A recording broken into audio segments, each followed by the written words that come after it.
Thank you all.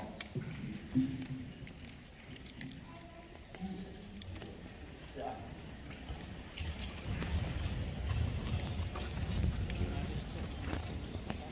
So I would like to begin today by acknowledging that we are on the lands of the Peoria, Kaskaskia, Piankashaw, Wea, Miami, Mascoutin, Odawa, Sauk, Meskwaki, Kickapoo, Potawatomi, Ojibwe, and Chickasaw nations. These lands were the traditional territory of these native nations prior to their forced removal. These lands continue to carry the stories of these nations and their struggle for survival and identity. As a land-grant institution, the University of Illinois has a particular responsibility to acknowledge the peoples of these lands, as well as the histories of dispossession that have allowed for the growth of this institution for the past 150 years. We are also obliged to reflect on and actively address these histories and the role that this university has played in shaping them. This acknowledgement and the centering of Native peoples is a start as we move forward for the next 150 years. So, the first thing I did when I was asked to prepare a little speech for today is I Googled what makes for a good convocation address. And I found out a couple things. And the first is that I'm not as funny as I thought I was, so thanks to Ellen for that. The second is that David Foster Wallace has a lot to say about water. And the third, probably the most useful, is that a good convocation address has three components. It has a congratulations, we'll get to that in a second. It has a personal story or some lesson, and finally some challenge, so be prepared to be challenged. But first, I have to give congratulations to everyone graduating, and to all the people who helped them on their path, so congratulations everyone.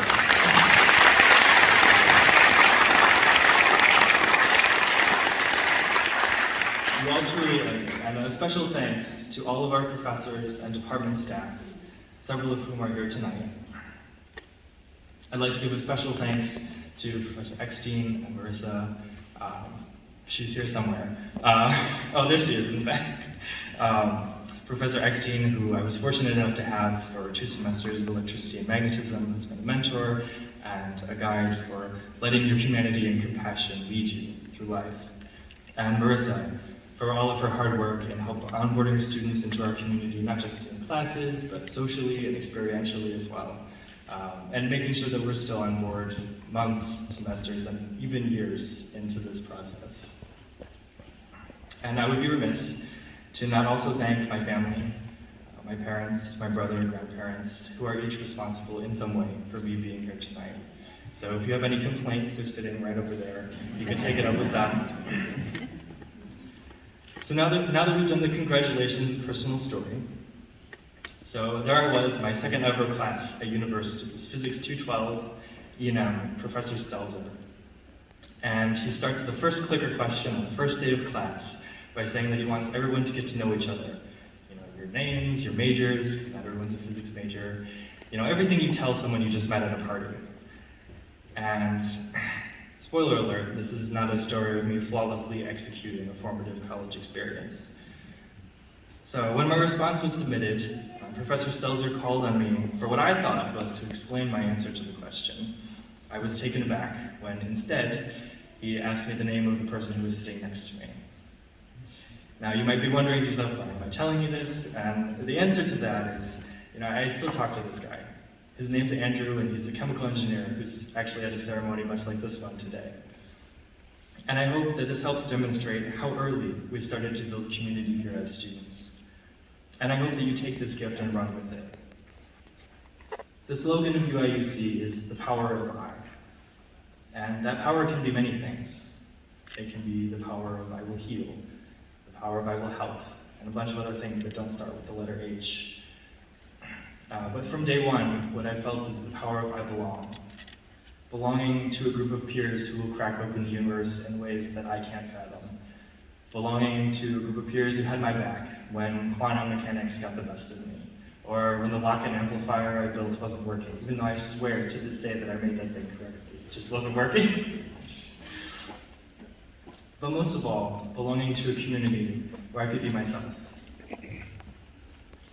I want to leave you with the final part of a good convocation speech according to NPR. But first, also according to NPR, it's been too long since I've told like a technical joke.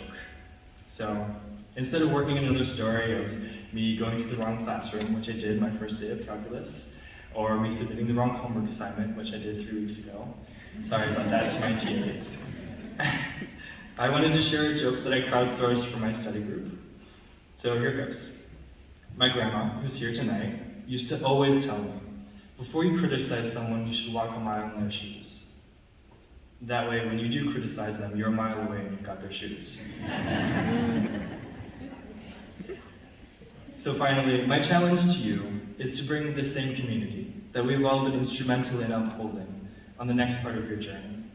And if I can be so bold as to echo a sentiment from the author Michael Lewis, you owe the bringing in this community not to yourself or to the universe or whomever, but you owe it to those who are less fortunate, to whom you can turn around and extend the same kindnesses that brought us all here today.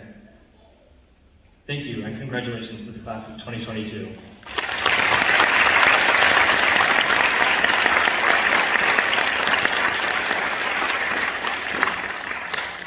I'm now going to hand it over to Dr. Claire Crowstone, Associate Dean for the College of Liberal Arts and Sciences.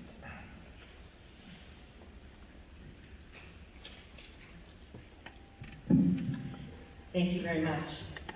Good afternoon, friends and family of the 2020, 2021, and 2022 Physics and Astronomy graduating classes. As an Associate Dean from the College of Liberal Arts and Sciences, I'm honored to be representing the campus administration today and the College of LAS. Although physics and astronomy are in different colleges, physics in the Granger College of Engineering and astronomy in the College of Liberal Arts and Sciences, physics and astronomy have always been closely linked. And the two departments illustrate the interdisciplinary cooperation that we highly value at the University of Illinois. I'm further excited to be here for the 100th anniversary of the Department of Astronomy. Although astronomy has been taught on campus since 1868, astronomy became a department in the 1921-22 academic year. So congratulations to the Department of Astronomy on that wonderful anniversary.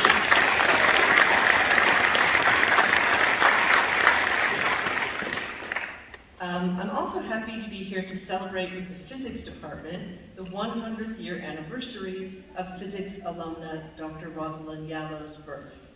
Dr. Yallow received her PhD in physics in 1945 and later became the first American-born woman to receive the Nobel Prize in Physiology or Medicine. In her honor, the Rosalind S. Yallow Professorship is the first endowed faculty appointment in the Granger College of Engineering's history to be named in honor of a female alumna. This prestigious inaugural appointment has been bestowed on Dr. Nadia Mason, physics professor, award-winning physicist, and champion for diversity in STEM. Dr. Yallow was a true pioneer of science and trailblazer for women in science. She continues to be a stellar role model for students and faculty alike, and we are very proud that Yallow Professor Nadia Mason continues her extraordinary legacy today. So maybe we can have another.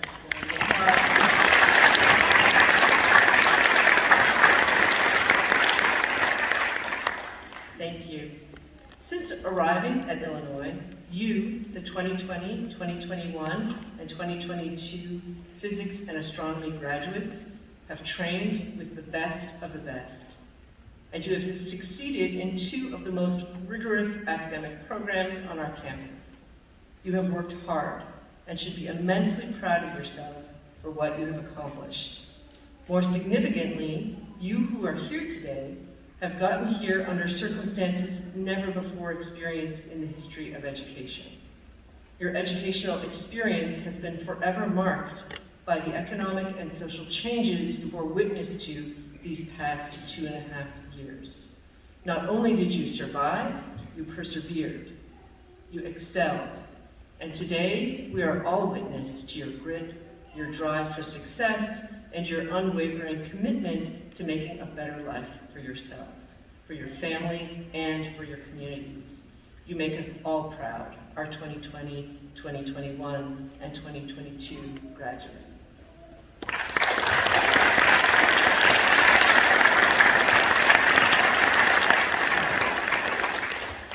We celebrate with particular joy and happiness and relief the first in-person graduation ceremony after 3 years.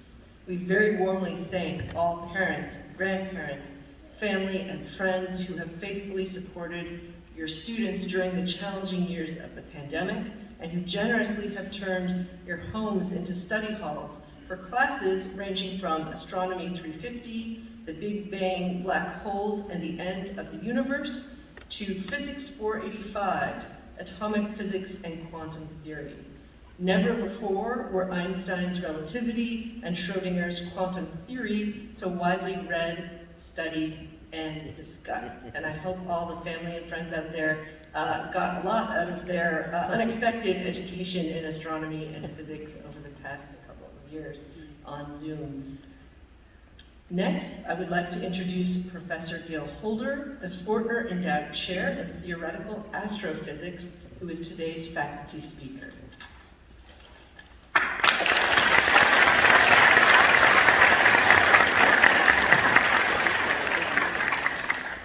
Well, thank you very much. So, congratulations to all of you. You finally made it, and just one last job.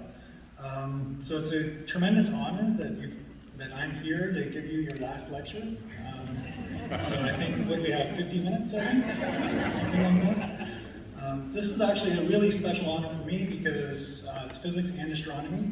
So I have a bachelor's in astrophysics and a master's in physics and a PhD in astronomy and astrophysics. So here I am kind of stuck between, so it's nice that I'm here skipping back and forth between physics and astronomy. So the great physicist Marie Curie, so she won 2 Nobel Prizes. She's only one other physicist won 2 Nobel Prizes. That's our own John Bardeen. The Bardeen Quad is named after him. She once said, "Nothing in life is to be feared. It is only to be understood. Now is the time to understand more so that we may fear less." So I just want you to think about that. Wouldn't that have been great advice before your exams? So remember, you're just terrified of your RLC circuits or quantum tunneling or something about orbits. Nothing is to be feared. You just have to understand more. Great advice. And I wish I'd had it when I was an undergrad, and you're probably thinking, why didn't you tell me that when I was in Physics 211? But it's actually still good advice. And you should just think about that as you go through life. So a degree in physics or astronomy is a degree in problem solving. So, it's basically how to go about understanding more. So as a physics or astronomy student, so how many problems do you think you've solved? Hundreds? Thousands maybe? Like honestly, you may have solved thousands of problems in your time here. You are now a certified member of the Problem Solver Society, and we actually taught you the secret handshake. So does everyone remember the secret handshake? The right hand rule? We all put our hands up? Put your hands up? Okay, for sure. So it's crazy. But here you are, now you're moving on to this new adventure, so that's fine. So all the problems you solved, so sometimes it required something really elegant, so maybe you conserved energy or momentum. Sometimes it was your old nemesis, static friction, or maybe the brutally practical normal force, which we all hated so much. But in the end, you found a way to make it work. So my favorite is actually the principle of least action. So parents out there, you see your graduates, you remember what you sent here, the teenagers you sent here. Can you believe we had to teach them the principle of least action? But they learned it. So what else did they learn? They learned that sometimes the solution requires some super annoying, drawn-out math, convoluted, could take an hour. Hopefully with a computer, sometimes you had to do it by hand, like invert matrices or something awful like that. But you did it, and Marie Curie didn't say that understanding more would lead to less boredom. It just said less fear. So you spent 4 years doing this. Now, I believe that there are actually an infinite number of interesting problems in this world. Seriously, an infinite number of interesting problems, and some of them are in physics. Not all of them, lots are somewhere else. Some are in peer research, some are in academia. But you've demonstrated that you have skills that are portable. So you have real skills. You don't need to stay in physics problem world. You can do whatever you want. But physics is broad. I've had a colleague who spent a lot of time trying to understand why we have 3 spatial dimensions to move around in. Like, why would that be a physics problem? Well, why not? Someone else working on why we have 23 pairs of chromosomes as a physics problem. People working on quantum teleportation, people working to measure the water content of a galaxy billions of light years away. All these things going on in the physics and astronomy departments. Some people take pictures of black holes. There are people in this room that have been taking pictures of black holes. Others are making movies of like atomic physics, like little micro things moving around on the atomic scale. All that's going on here. But in the end, we all do the same thing. So what do I do for my job? So I'm working on the evolution of the universe and how we evolved to get to this wonderful moment today. Well, I read technical papers. I discuss with colleagues, puzzle things out. I say, this doesn't make any sense. We argue for a while, and then eventually we submit some written report somewhere, which is exactly what you've all been doing for 4 years. And it's what you're going to keep doing as you go on. It's basically every technical job in the world is some version of that. So that's what you've learned how to do. So it's not a recipe, it's just kind of a lifestyle. Now, what can you do with this lifestyle? So just from the relatively small number of people that I've actually worked closely with, they've gone on to amazing things. So some have been professors of physics, professors of astronomy, professors of math. Some have gone on to be climate scientists, doctors, lawyers, teachers. I had a student go on to be a science communicator with millions of YouTube views. Some have gone on to Silicon Valley, some are senior management with tech companies, a few are quants in finance. One is now head data scientist for a big English football team, soccer team. Another one is the head data scientist for the world's largest purveyor of pornography. All these things, and reasonable people can agree or disagree on which of those are better or worse. But all these people are taking those skills that they learned, just that set of problem-solving skills, and they're applying them to the real world. And they have lots of motivations. You can be motivated by curiosity, either intense curiosity or idle curiosity. You can be motivated by money. Nothing wrong with that. You can want to save the planet or save humanity or ruin humanity, whatever you want to do. But in the end, day to day, you're just solving problems. So I'm here to tell you that this relentless grind of problem sets that you thought is over, it's actually not over, it's just going to be different. The world is full of problems and you're going to go out and solve them. But there's going to be no textbook, no Stack Exchange, no Chegg. You're on your own. But, the important thing is you solve these problems, and, what did you learn? So, you sit down, you do this problem, and then every once in a while you get that thrill of discovery when you go, I figured it out. This works, I love it. And sometimes you get it on your own. You're alone late at night. Sometimes you're in a room with a bunch of excited people. Recently, we've learned that we can get this thrill of discovery spread out, localized over the entire world. But there's always that moment, like, yes, I understand this. And that thrill is an essential part of the process. It's important that you take the time to celebrate them. So I hope you did every time you did that problem set, where you went, yes, and you put your pen down, and you went, good. That's how you kind of keep your happiness tank topped up. You just celebrate the wins as they come, because you're not going to win them all. It is definitely true that just pure hard work will get you through a lot of problems. But just as I said, there's an infinite number of problems in the world. Unfortunately, there is also an infinite number of unsolvable problems. You're not going to win them all. So you can't just assume that you're just going to grind through, but what you do is you celebrate the wins where you get them. You take the small wins, and you celebrate them.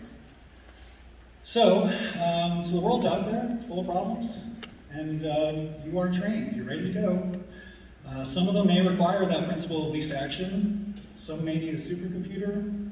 You might need a telescope at the South Pole. You might need a convolutional neural network or a laser or a dilution bridge, or you just might need a whole bunch of coffee and some dogged persistence. Sometimes that really is all you need. Sometimes you're just going to be working to get back to what used to work. It's like, this worked yesterday, I don't understand, it's not working today. Sometimes you're going to find more problems than you started with. It's like, I'm falling behind by not doing anything. But that's okay, because you're going to solve those problems, and every one you solve is a little victory. Just a little bit of new understanding. And as Marie Curie said, now is the time to understand more so that we fear less. So congratulations once again. So celebrate this achievement. Be proud of what you've done. And then go get to work on your next problem sets wherever you find them. Congratulations.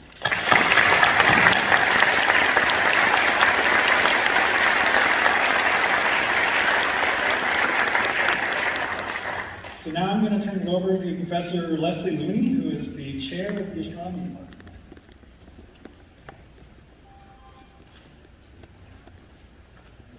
Hello everyone, good afternoon.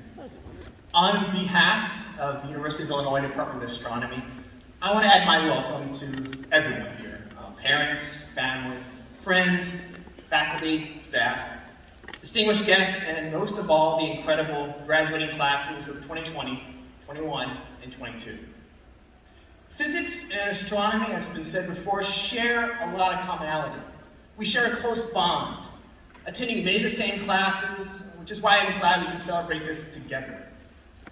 Astronomy students take physics courses, a lot of physics courses, and many physics students take at least one astronomy course. And I can tell you that the students on the stage today are really great. They're a graduating class full of enthusiasm and excitement. They really do the department's proud. It's almost a cliche, which doesn't make it wrong or any less true, but many of our graduates are drawn to astronomy because of their child love of the night sky. They first looked up and saw the beautiful sky, mesmerized by the beauty of it all. Children who love the night sky can make a big difference. We have students on the stage who've used images of rapidly evolving galaxies to find those that have active galactic nuclei. Children who look at the night sky can change our point of view. Just Thursday, we saw the release of the beautiful image of the accretion disk around the supermassive black hole at the center of our Milky Way. It has the same angular size viewed from the Earth as a donut on the moon, and I just love that analogy. Donut on the moon. This happened with faculty here. Students on the stage worked with theoretical simulations run by our professor, Charles Gammy, and students on the stage today have worked on black holes, detections, and simulations. Astronomy takes science and problems from the smallest to the most grandest of scales. Astronomy and physics graduates had to master a large array of technical skills, including math, physics, computing, data analysis, scientific writing, and they learned a powerful new way of looking at the world with habits of analytical thinking. These graduates often forget they're surrounded by a class of full, smart students. They forget how smart, how special, and really accomplished they are. Remember this, the skills you learned will stay with you and will serve you well in a way that you and we can't even foresee. From this day forward, no matter what you do, no matter where you go, you'll always be astronomers and astrophysicists. These are badges of honor. Regardless of where your future takes you, we in Illinois are exceedingly proud of you, as are your friends and family here today, and the people who wanted to be here but couldn't be here. Congratulations to the astronomy and physics class 2020, 21, and 22. Our graduates joined a proud tradition of astronomical study here at the University of Illinois that dates back to the very first classes in 1868. It resonates so very strongly with our 100th anniversary for the Department of Astronomy today. Now I'm going to ask Brian Dunn, the Director of Undergraduate Studies for Astronomy, to take the podium and call up our astronomy graduates one by one.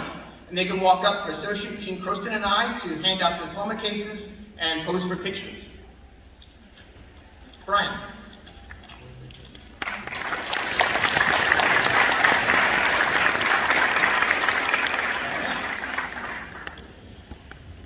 So, I'll offer my congratulations again to our graduating classes of 2020, 2021, and 2022. It has a particular significance for me because I am the Director of Undergraduate Studies, which also means I get to advise all of these students. So I've had the past 4 years of, actually, well, for the class of 2020, it started 6 years ago, of getting to meet with these students every semester, guide them through picking classes, talking with them through their struggles, through their highs and lows. So for me, this is a very great moment to get to see them on stage, getting ready to, as they've graduated. So I'm very proud of all of them. So it gives me great pleasure to get to announce their names as they get to walk out here and get their diplomas. So, so we can go ahead and sign up the first person. All right, Peter Pekarvik.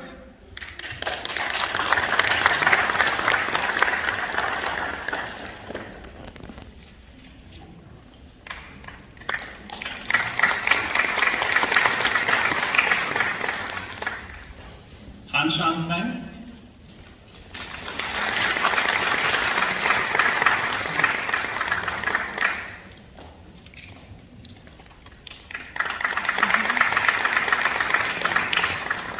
Matthew Forrest.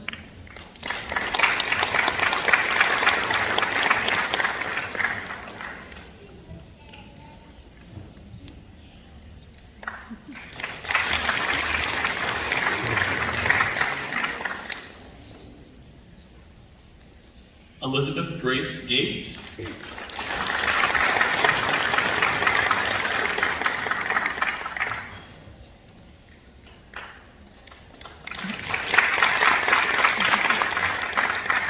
Chirag Jain.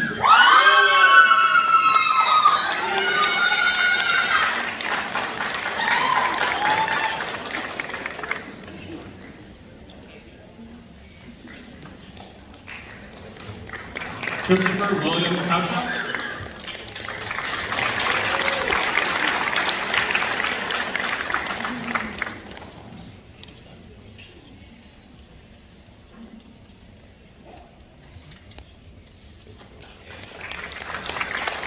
Farzam Khan.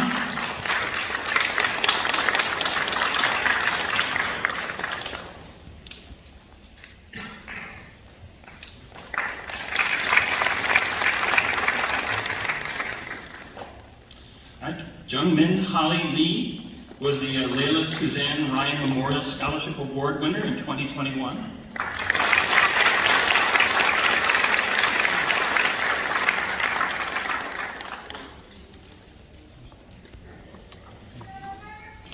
Emma Litzer, who was the Stanley Wyatt Memorial Award winner in 2022. All right, Emma! Woo!